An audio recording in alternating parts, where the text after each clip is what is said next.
Assalamualaikum warahmatullahi wabarakatuh.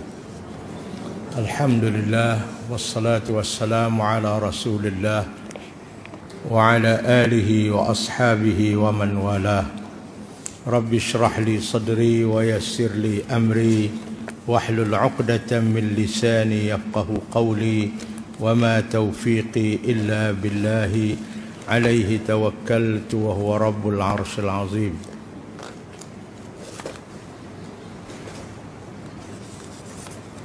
InsyaAllah tuan-tuan puan-puan sekalian, kita akan sambung pengajian kita membaca hadis-hadis Nabi sallallahu alaihi wasallam, dan mudah-mudahan apa yang disampaikan kepada kita oleh junjungan Nabi Muhammad sallallahu alaihi wasallam dalam hadis-hadisnya akan dapat kita pahami dan amalkan dalam hidup ini. Sebelum itu, sebagai biasa, mari kita baca dulu doa untuk kenali yang telah pun kita edarkan kepada tuan-tuan semua tu. Bismillahirrahmanirrahim. Allahumma inni as'aluka minan ni'mati tamamaha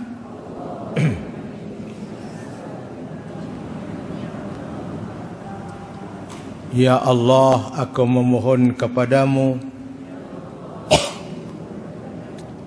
kesempurnaan nikmat, wa minas sihhati dawamaha, dan sehat yang berterusan, wa minar rahmati syumulaha, dan rahmat yang menyeluruh, wa minal afiyati husulaha, dan keselamatan yang dicapai, wa minal aishi arghadah, dan aku memohon kepadamu hidup yang selesa, wa minal umri as'adah, dan umur yang bahagia, wa minal ihsani atammah, dan kebaikan yang sempurna, wa minal fadli a'ammah, dan kurniaan pemberian yang menyeluruh, wa minal lutfi anfa'ah, dan lemah lembutmu sikap timbang rasamu yang memberi manfaat kepada kami. Allahumma kun lana wa la takun alaina. Ya Allah, berilah bantuan kepada kami dan janganlah timpakan ke atas kami bala darimu. Allahumma akhtim bis sa'adati ajalana. Ya Allah, tamatlah hidup kami, ajal kami dengan penuh kebahagiaan. Wa haqqiq bi ziyadati amalana. Engkau suburlah cita-cita kami untuk kebahagiaan dunia dan akhirat. Waqrum bil afiyati ghuduwana wa asalana. Engkau sertakanlah kepada kami kesihatan yang sempurna di waktu pagi dan di waktu petang kami. Waj'al fi rahmatika masirana wa ma'alana,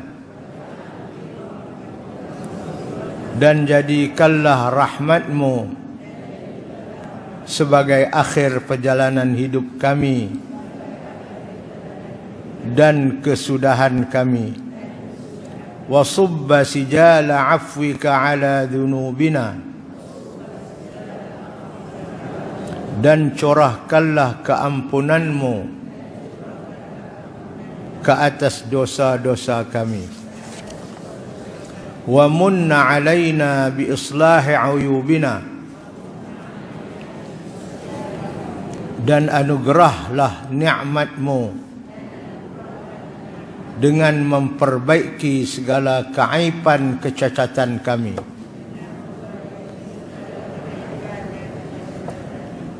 Waj'alit taqwa zadana, jadikanlah nilai-nilai takwa sebagai bekalan kami. Wa fi dinika ijtihadana, dan juga jadikanlah kami bersungguh-sungguh mengamalkan ajaran agama-Mu.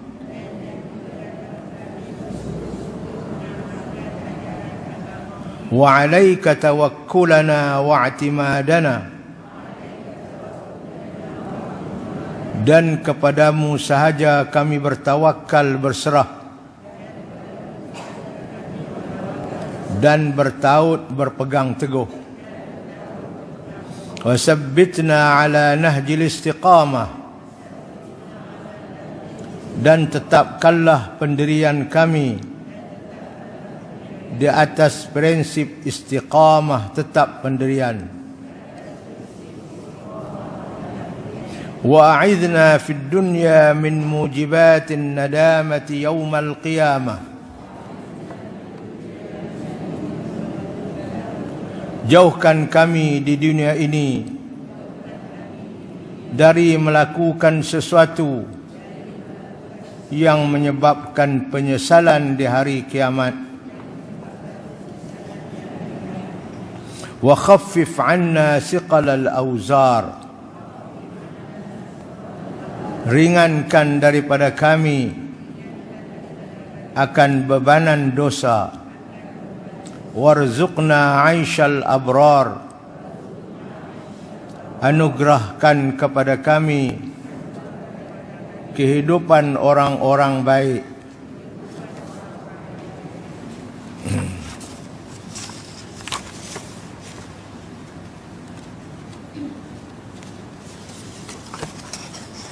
Wakfina wasrif 'anna syarral ashrar, hindarilah, jauhilah dari kami kejahatan orang-orang jahat. Allahumma a'tiq riqabana wa riqaba abaina wa ummahatina wa ikhwanina wa ashiratina min azabil qabri wa minan niran. Ya Allah, bebaskanlah diri kami, diri bapa-bapa kami, ibu-ibu kami, saudara-saudara kami, dan keluarga kami dari azab kubur dan azab neraka. Birahmatika ya Azizu ya Ghaffar, ya Rahimu ya Sattar, ya Jabbaru ya Allahu ya Allahu ya Allah. Dengan rahmat-Mu, wahai Tuhan yang maha mulia, yang maha pengampun, yang maha mengasihani, yang maha penghapus dosa, dan yang maha gagah perkasa. Ya Allah, ya Allah, ya Allah, innaka ala kulli syai'in qadirun wa bil ijabati jadir. Sesungguhnya Engkau berkuasa ke atas tiap-tiap sesuatu, dan Engkau amat layak menerima permintaan kami. Rabbana atina fid dunya hasanah wa fil akhirati hasanah wa qina adzaban nar. Wahai Tuhan kami, berikanlah kepada kami kebahagiaan hidup di dunia dan kebahagiaan hidup di akhirat, serta peliharalah, selamatlah kami dari azab neraka. Wa sallallahu ala habibina Muhammadin wa ala alihi wa sahbihi wa sallam. Allah bersalawat ke atas kekasih kami Nabi Muhammad dan juga ke atas keluarga dan sahabat-sahabat baginda serta salam. Alhamdulillah.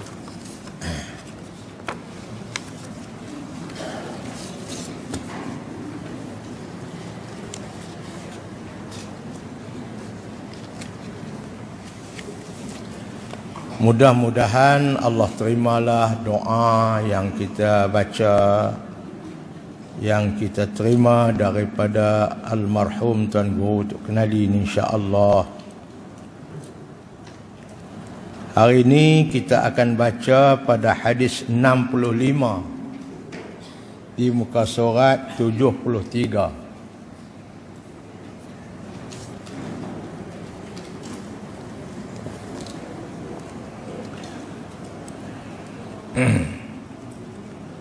Wa an Talhah bin Ubaid, baca, wa an Talhah ibn Ubaidillah ibn Uthman ibn Amr ibn Ka'b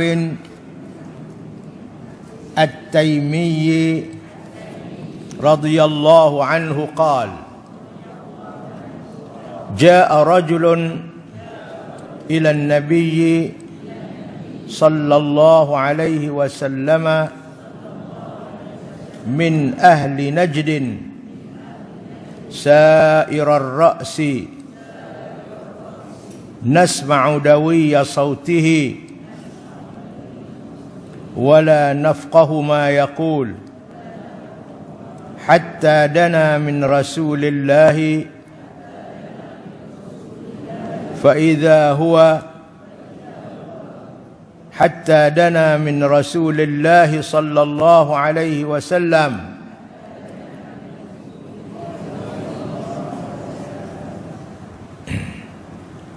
فإذا هو يسأل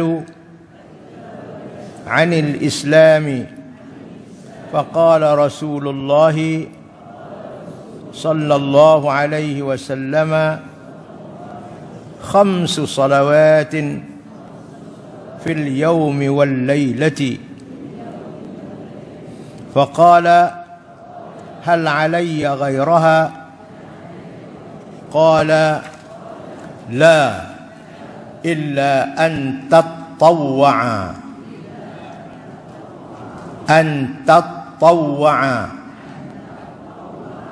إلا أن تطوع. فقال رسول الله صلى الله عليه وسلم وصيام شهر رمضان. قال هل علي غيره؟ قال لا إلا أن تطوع. وذكر له رسول الله صلى الله عليه وسلم الزكاة. فقال هل علي غيره؟ قال لا إلا أن تطوع. فأدبر الرجل وهو يقول والله لا أزيد على هذا ولا أنقص. فقال رسول الله صلى الله عليه وسلم aflaha in sadaqa. Rawahul Bukhari wa Muslim. Hadis ini menceritakan kepada kita ada seorang Arab yang duduk di tanah tinggi di padang pasir negeri Arab. Tempat tanah tinggi, padang-padang pasir, tanah-tanah tinggi, dataran tinggi itu dinamakan dalam bahasa Arabnya Najdin. Najdin itu tanah tinggi. Dia hala ke dataran padang pasir. Dia mai-mai dalam keadaan orang padang pasir, sairar ra'si, rambut berkebang-kebang, rambut panjang, tak ni kebang-kebang rambut dia. Bercakap pun kata sahabat, kami tak faham dia cakap apa. Ni orang padang pasir punya orang. Dia mai-mai kat Nabi dalam keadaan begitu, rambut berkebang-kebang, bercakap, berdengung-dengung, tapi kami tak faham. Dia mai-mai kat Nabi sallallahu alaihi wasallam. Soalan dia yang pertama kepada Nabi, apa dia Islam itu?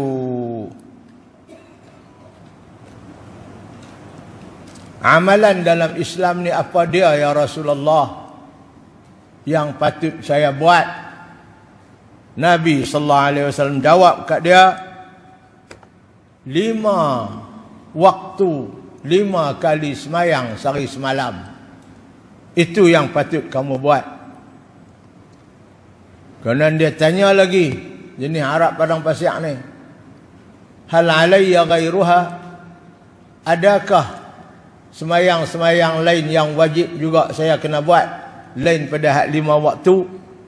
Nabi kata tak ada dah, 5 waktu saja yang wajib, kecuali kalau hang nak buat sunat itu terpulang kat hang lah.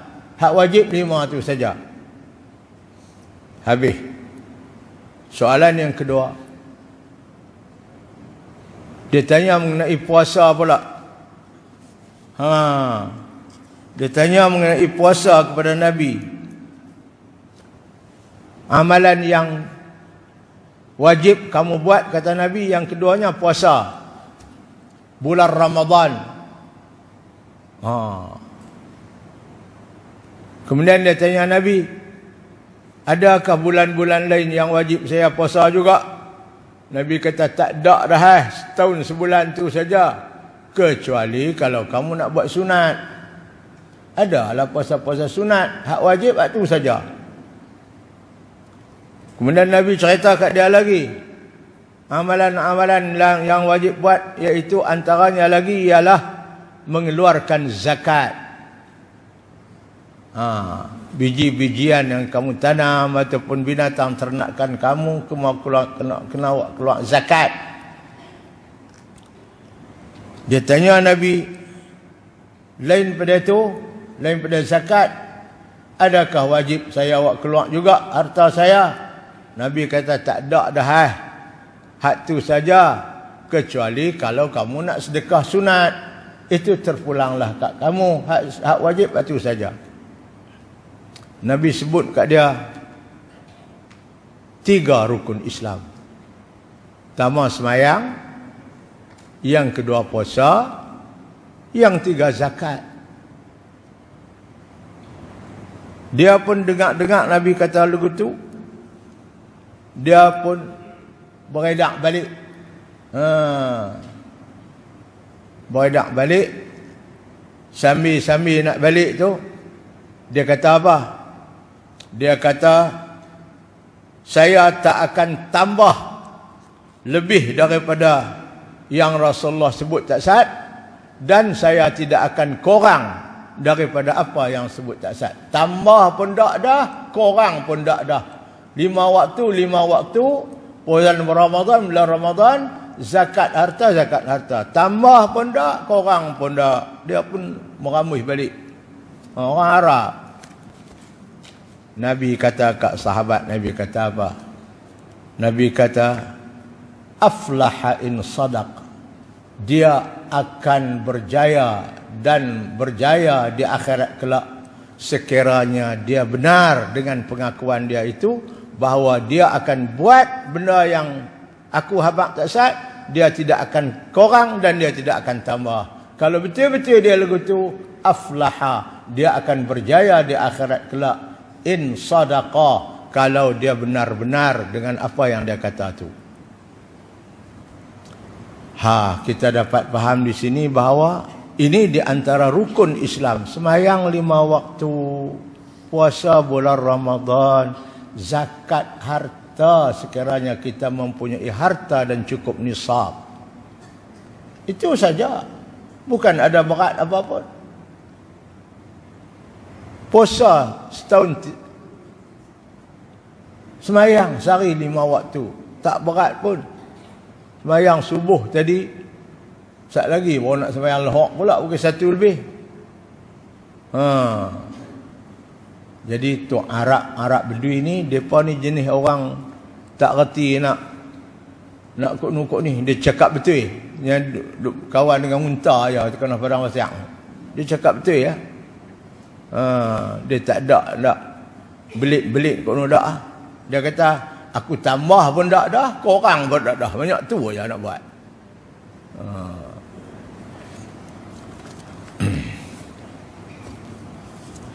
Daripada Talhah bin Ubaidillah bin Uthman bin Amr bin Ka'b At-Taimi radhiyallahu anhu. Depa ni lah yang ada dalam majlis tu. Duduk dengan Nabi, tengok-tengok kawan ni mai daripada padang pasir ni. Ada seorang lelaki datang berjumpa Rasulullah sallallahu alaihi wasallam. Lelaki itu daripada penduduk Najdin. Najdin ni makna tanah tinggi di dataran-dataran sebelah padang pasir tu.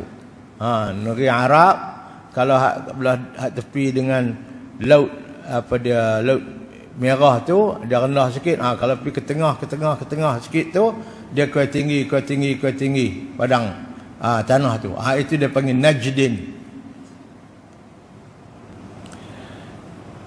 Lelaki itu daripada penduduk Najdin, rambutnya mengerbang. Tak erti nak sikat rambut, tak sikat pun tak ada, tak erti nak ikat. Kami semua dapat mendengar laungan suaranya.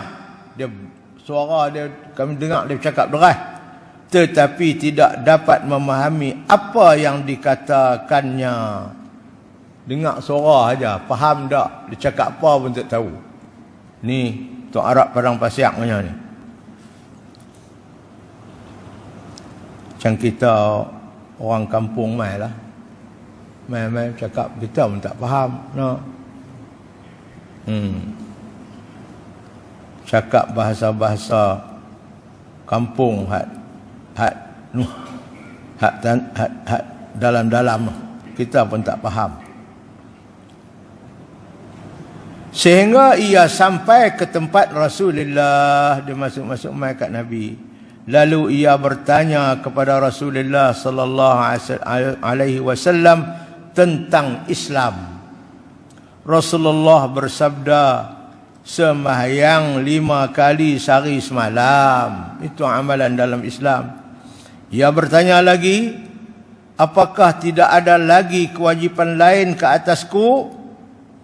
Baginda menjawab, tidak ada sembahyang, melainkan jika kamu suka menunaikan ibadat-ibadat sunat. Nak sembahyang sunat, pulanglah. Rasulullah menyambung sabdanya, dan puasa di bulan Ramadan. Lelaki tadi bertanya lagi, apakah tidak ada kewajipan lain selain daripada itu? Ada puasa-puasa bulan lainkah? Baginda menjawab, tidak ada, melainkan jika kamu hendak mengerjakan ibadat sunat. Nak puasa sunat, ikut.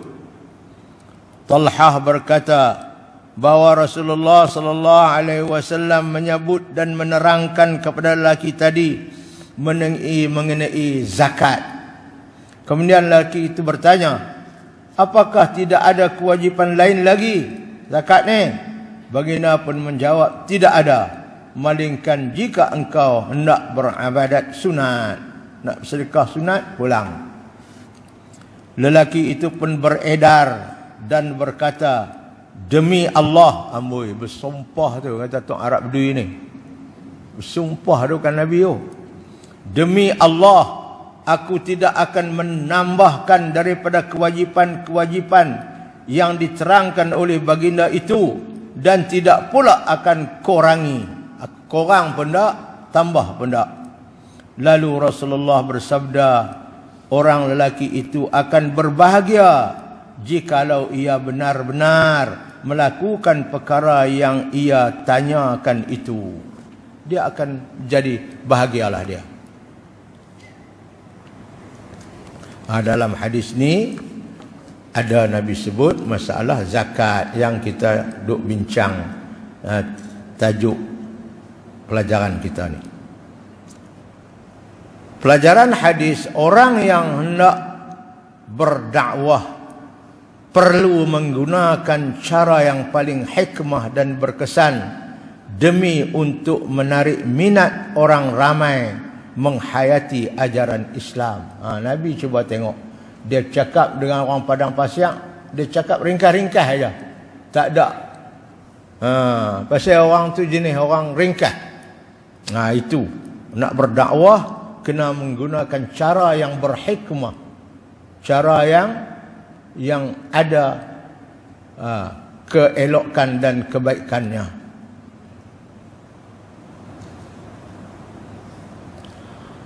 Orang Islam yang paling sempurna imannya ialah mereka yang mengerjakan semua rukun Islam di samping mengerjakan amalan-amalan sunat yang lain. Cuba kita tengok semayang ada yang wajib, ada yang sunat. Puasa ada yang wajib, ada yang sunat. Sedekah begitu juga, ada yang wajib. Zakat ada yang sunat. Haji pun begitu juga. Umrah ada yang wajib, haji ada yang wajib, ada yang sunat. Jadi sunat ini adalah untuk menampung segala yang kurang pada yang wajib. Sebab itu hadis Nabi sallallahu alaihi wasallam riwayat Imam Tirmizi, apabila seseorang sampai di akhirat, Allah suruh malaikat bawa mai amalan-amalan dia. Saya, tuan-tuan, amalan-amalan yang kita buat. Tiba-tiba ada seorang hamba Allah, malaikat bawa-bawa, tengok-tengok semayang dia ada kekurangan sana sini. Ya Allah, ibadat hamba-Mu dia kurang, semayang ni dia ada kekurangan sana sini, cacat sana cacat sini. Tak sempurna elok semayang dia ni. Malaikat bagi tahu ke Allah. Allah kata, hai malaikat, cuba tengok ada tak dia buat semayang sunat. Malaikat tengok-tengok, ada juga dia buat sunat. Allah kata, ambil semayang sunat dia tu, tampung semayang fardu yang ada cacat, dia ada kurang tu. Sebab itu semayang sunat ni kena buat. Sebab kita tak confirm yang semayang wajib kita itu cukup sempurna, tak ada cacat cedera. Kalau ada cacat, Allah suruh ambil hak sunat tu tolong tampung. Sebab itu ibadat ada yang sunat. Puasa begitu juga, ada yang sunat. Malah dituntut kita puasa 6 lepas daripada puasa Ramadan. Pasal apa? Kod ada kecacatan dalam puasa Ramadan kita ditampung dengan puasa-puasa sunat itu. Zakat pun begitu juga. Sebab itu kita orang Islam ni jangan jadi Tok Arab Bedui, tak salah, tak apalah dia tu. Kita kena buat juga yang sunat supaya ada penampung untuk ibadat fardu kita. Itu yang disebut orang Islam yang paling sempurna imannya ialah mereka yang mengerjakan semua rukun-rukun Islam di samping mengerjakan amalan-amalan sunat yang lain.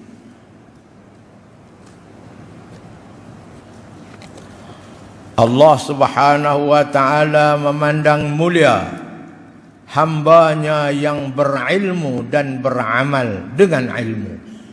Ilmu kena ada, kemudian setelah kita dapat ilmu, kita beramallah dengan ilmu kita.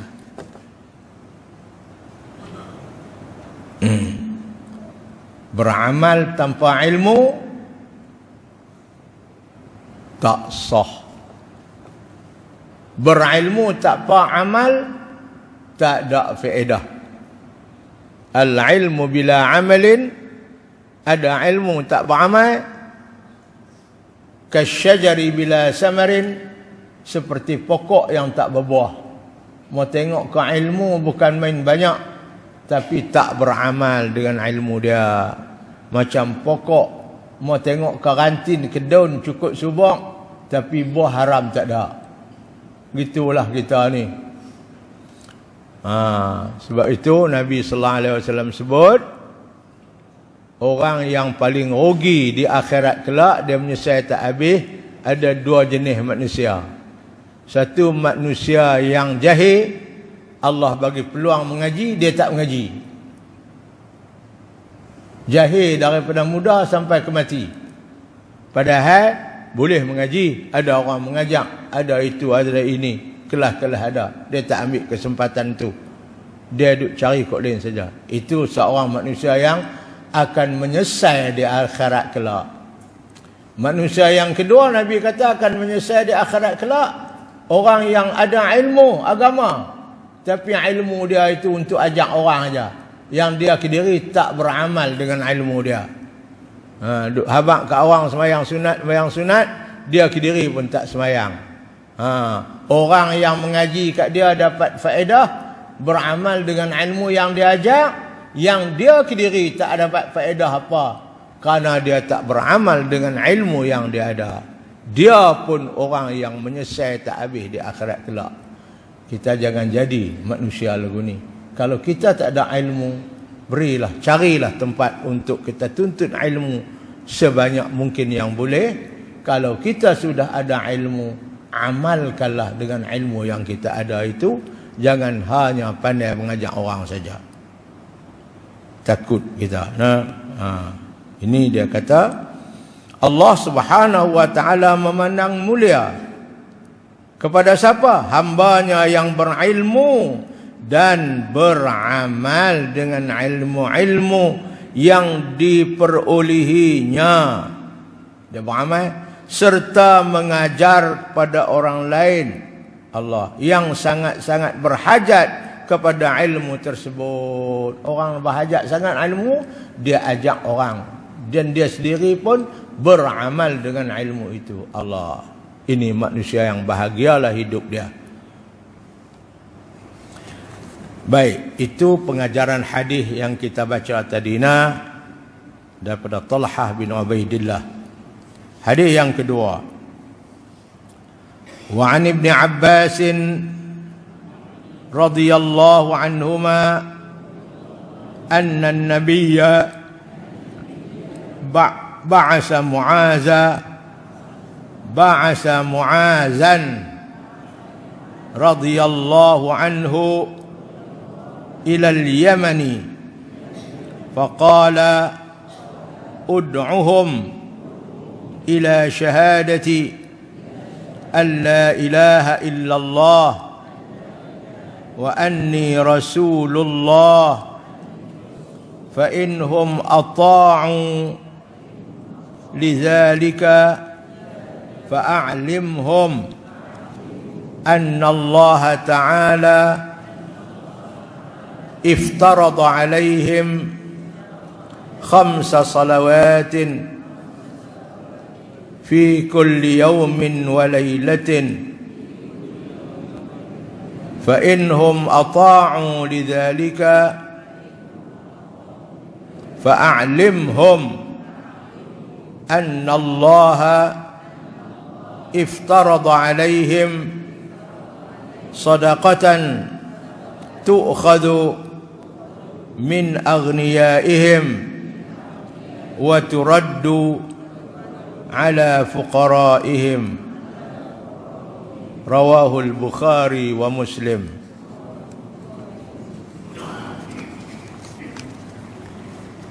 Ini hadis Ibnu Abbas cerita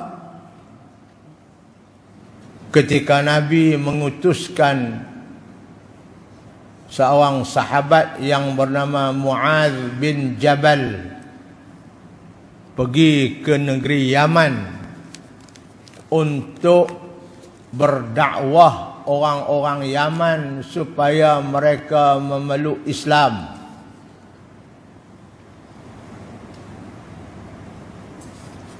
Nabi hantarlah Sayyidina Muaz bin Jabal ini pergi ke Yaman, dan penghantaran ini berlaku pada tahun 9 Hijrah ketika Nabi buat Hajjatul Wida', haji selamat tinggal wahai umatku. Lepas tu Nabi balik-balik tu Nabi pun wafat. Di tahun 9 ni Nabi hantar Muaz bin Jabal dengan beberapa orang lagi pergi ke Yaman, berdakwah orang Yaman itu supaya memeluk Islam. Pada tahun 9 Hijrah, Nabi pesan kepada Muaz, Nabi panggil dia, ni di antara sahabat yang paling Nabi sayang ni, Muaz ni. Dia budak muda, dia mati pun umur 33 tahun saja. Dia Nabi pegang dada dia, Nabi doa untuk dia. Dan Nabi kata, ya Muaz, qul dubura kulli salatin, kamu bacalah setiap kali kamu semayang fardu atau sunat, baca doa ni, zikir ni, apa dia? Allahumma inni, Allahumma a'inni ala zikrika wa syukrika wa husni ibadatik. Ya Allah, tolonglah aku. Nabi so minta doa. Nabi pegang dada dia, Nabi sayang dia, Nabi peluk dia. Nabi kata, Muaz, setiap kali lepas sembahyang baca zikir ni, Allahumma a'inni, ya Allah tolonglah aku, ala zikrika, untuk nak mengingati kamu, wa syukrika, dan untuk nak syukur nikmat kamu, wa husni ibadatik, dan untuk nak melakukan ibadat yang sempurna kepada kamu ya Allah. Tolong aku ya Allah. Engkau tolong supaya aku dapat mengingati kamu, supaya aku dapat bersyukur nikmat kamu, dan dapat melakukan ibadat yang cantik, yang elok untuk kamu ya Allah. Muaz, jangan lupa setiap kali kamu sembahyang baca zikir ni. Kemudian Nabi kata kepada Muaz, barangkali kamu lepas balik, kalau pergi ke Yaman ni, dakwah sana, minta aku doakan supaya dakwah kamu berjaya, kamu dapat mengislamkan orang-orang Yaman, dan barangkali engkau tak sempat nak bertemu dengan aku lagi, mungkin aku akan pergi menghadap Allah sebelum kamu balik. Allah, Muaz dengar tu menitis air mata dia. Dan memang pun Muaz pergi pada tahun 9 Hijrah tu ke Yaman. Nabi dia duduk di Yaman, duduk berdakwah sana. Nabi di Madinah pun wafat. Apa yang Nabi kata tu yang Nabi pesan, jangan dengan lupa baca zikir ni setiap kali semayang. Ini Muaz bin Jabal. Allah.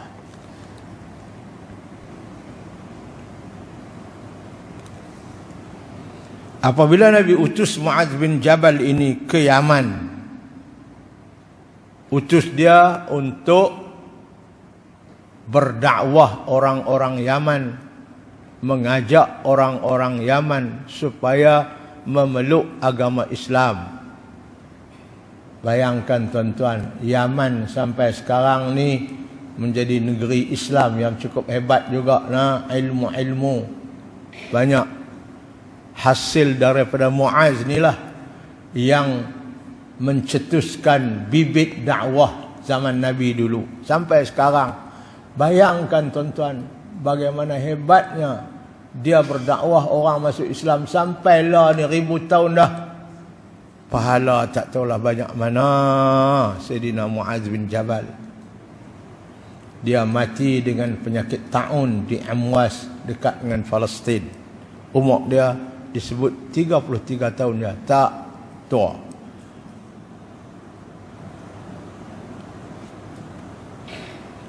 Nabi kata kat dia, "Hei Muaz, apabila kamu sampai ke Yaman, yang mula-mula sekali kamu ajak ialah supaya mereka mengucap 2 kalimah syahadah. Ini rukun Islam pertama.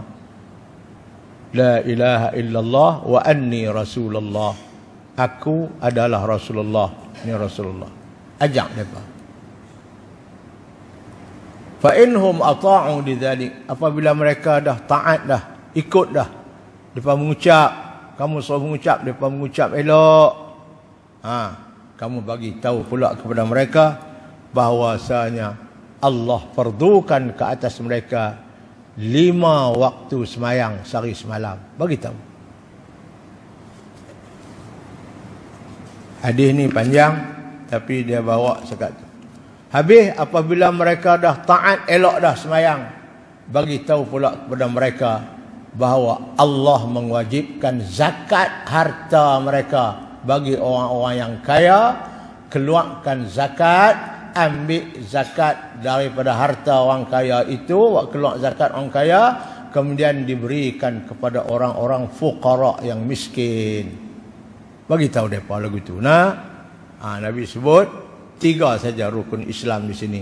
Pertama mengucap, yang kedua salat, dan yang 3 zakat. Zakat ambil daripada orang kaya dan beri kepada orang-orang miskin. Muaz bin Jabal pun buat benda yang Nabi pesan ini. Alhamdulillah, ramai orang-orang dari Yaman yang masuk Islam dengan dakwah Muaz bin Jabal yang telah diiringi oleh Nabi dengan doanya. Dia berjaya membawa utusan Nabi untuk berdakwah dan mengajak orang-orang Yaman kepada agama Islam. Kita belum Nabi lahir, orang Yaman juga yang main nak runtuh Kaabah tu, Abrahah tu kan. Tapi akhirnya mereka menerima Islam dengan dakwah yang disampaikan oleh Sayyidina Muaz bin Jabal. Daripada Ibnu Abbas radhiyallahu anhuma bahawa Nabi sallallahu alaihi wasallam mengutus Muaz bin Jabal. Di sini dia tak bubuh bin tapi kita memang kenal dah. Kalau Muaz bin Jabal radhiyallahu anhu ke Yaman. Lalu baginda bersabda, serulah mereka, wahai Muaz, penduduk di Yaman, supaya beriman kepada Allah dan mengakui aku ini pesuruh Allah. Ajak mereka mengucap dulu, mengaku ketuhanan Allah dan mengaku kerasulan aku. Setelah mereka patuh dan melakukan seruan kamu itu, mereka mengucap elok dah. Apa pula yang kamu kena buat? Beritahulah mereka bahawa Allah mewajibkan ke atas mereka sembahyang fardu 5 kali sehari semalam, 5 waktu. Baik. Yang ketiga, jika mereka boleh berbuat demikian, hendaklah pula kamu memberitahu kepada mereka bahawa Allah mewajibkan sedekah, iaitu zakat, diwajibkan ke atas golongan yang kaya di kalangan mereka, kemudian diberi kepada golongan fakir dan miskin di kalangan mereka. Itu dia. Jadi itulah kerangka dakwah yang Nabi pesan kepada Muaz bin Jabal supaya dia melaksanakannya ketika dia berada di bumi Yaman. Alhamdulillah sampai sekarang orang Yaman menganut Islam, negara Yaman menjadi negara Islam. Tugas menyeru orang yang belum memeluk Islam bukanlah suatu kerja yang mudah, memang pun. Atau hanya dengan kata-kata saja, tak. Sebaliknya memerlukan beberapa strategi dan pendekatan. Di antara pendekatan kita nak dakwah orang ni, apa kita kena buat? Satu, menyeru mereka agar beriman kepada Allah dan Rasul. La ilaha illallah Muhammadur Rasulullah dulu. Beriman dulu.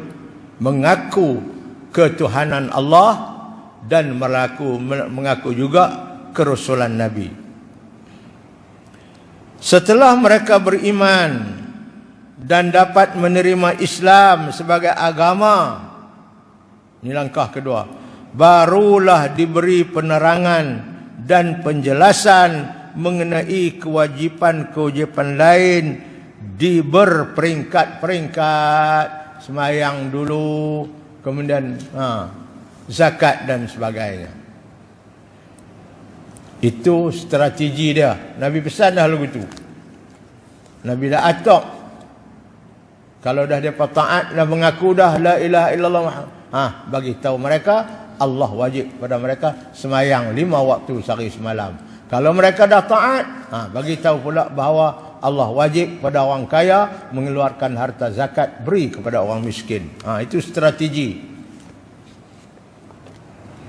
Ketiga, orang yang berdakwah pada jalan Allah dengan ikhlas tanpa mengharapkan sesuatu balasan daripada mana-mana pihak akan diberi ganjaran pahala oleh Allah Subhanahu wa taala di dunia dan juga di akhirat kelak.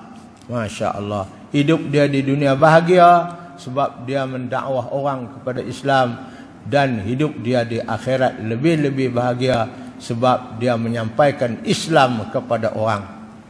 Jadi tuan-tuan puan-puan yang dirahmati Allah sekalian, begitulah kerja buat yang dilakukan oleh Nabi dan para sahabat kita sampai kita menganut agama Islam. Alhamdulillah, ini usaha-usaha yang disampaikan oleh mereka kepada kita semua. Sebab itu keislaman kita ini akan memberi faedah yang besar kepada mereka, sebab sebab usaha yang mereka lakukan di zaman Nabi dan zaman para sahabat-sahabat Nabi dan ulama-ulama, Islam dapat berkembang dan menjadi agama yang kita anuti sepanjang zaman. Mereka akan terus mendapat pahala daripada Allah Subhanahu wa ta'ala. Jadi inilah suatu benda yang kita rasa cukup beruntung apabila kita dapat menyampaikan Islam. Orang terima Islam, amalkan Islam dalam hidup dia. Kalau seorang pun berbaloi dah, apatah lagi kalau ramai.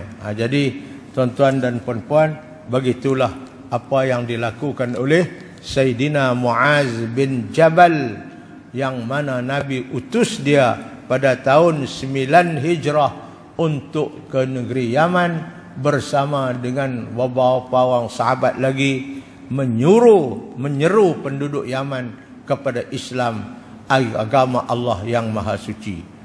Jadi tuan-tuan puan-puan, insya-Allah kita akan sambung lagi hadis kita yang ke-67.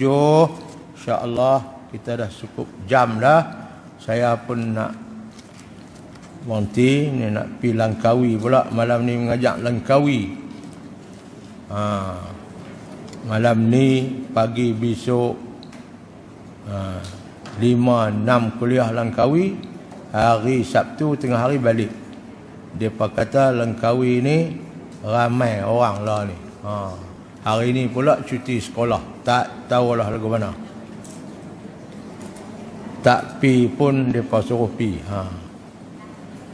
Doakanlah supaya kita dapat menyampaikan ajaran Allah ini kepada masyarakat kita di mana sahaja mereka berada, dan mereka dapat mengamalkan mengikut petunjuk agama yang disampaikan kepada kita oleh Nabi Muhammad dan para sahabat, juga ulama-ulama kita.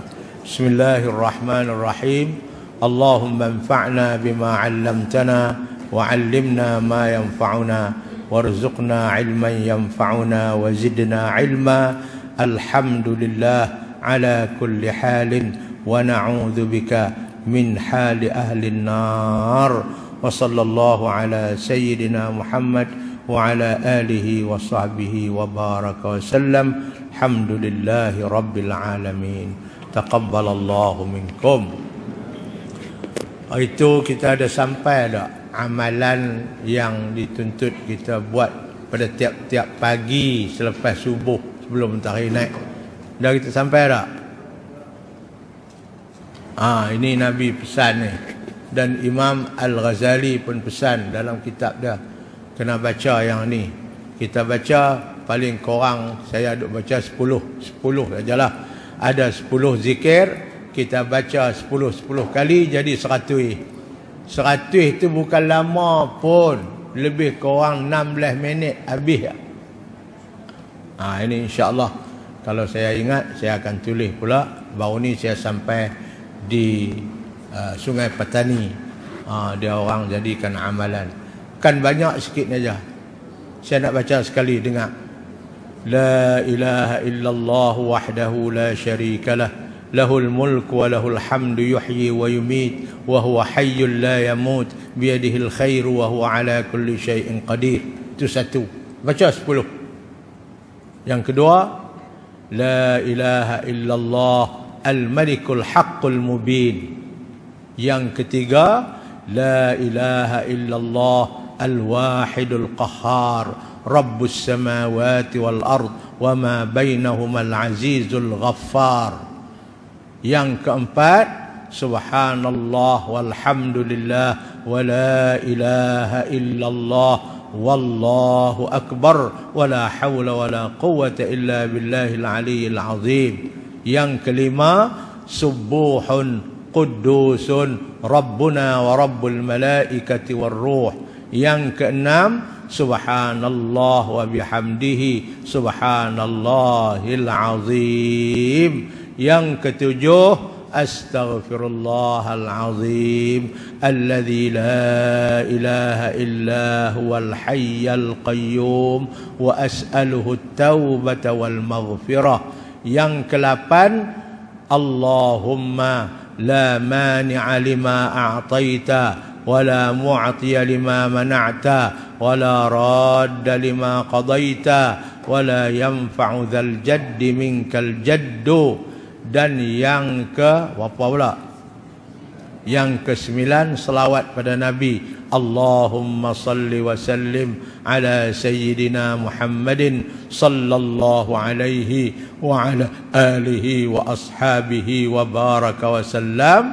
Dan yang ke-10-nya, bismillahilladzi la yadurru ma'asmihi syai'un fil ardi wala fis sama' wa huwas sami'ul alim. 10 ni baca satu-satu 10, kalau lebih lagi baca satu-satu 70, kalau lebih lagi baca satu-satunya 100. Kalau kita baca 100, kita akan dapat 1000 zikir. Tapi saya duk baca tak boleh panjang, banyaklah. Saya duk baca 10 saja, 15 minit confirm habis. Buatlah amalan setiap hari sebelum matahari naik, lepas subuh belum matahari naik. Nabi suruh orang yang buat ini, fadilatnya kata Nabi lebih afdal daripada dia memerdekakan 8 orang hamba dari keturunan Nabi Allah Ismail.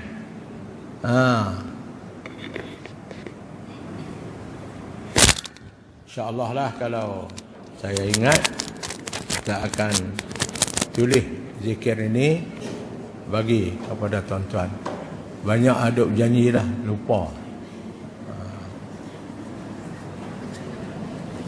Tapi saya buat syarat lah. Kalau tak pegang syarat ni, tak payah. Ambil kertas yang saya buat tu, kena baca. Duk balik, duk simpan atas meja ya. Tak meja, kepit dalam buku. Hak duk baca lipas masuk syurga, kita ada. Tak mau. Kalau tak nak simpan je, tak payah baca.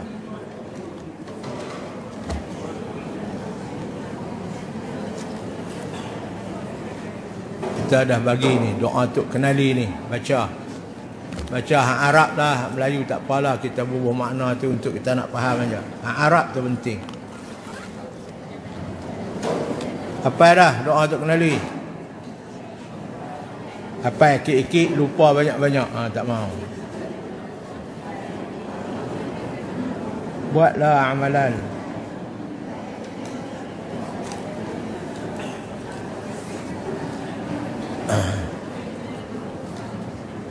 Sekian dulu, aqulu qawli hadha, astaghfirullahal azim li wa lakum.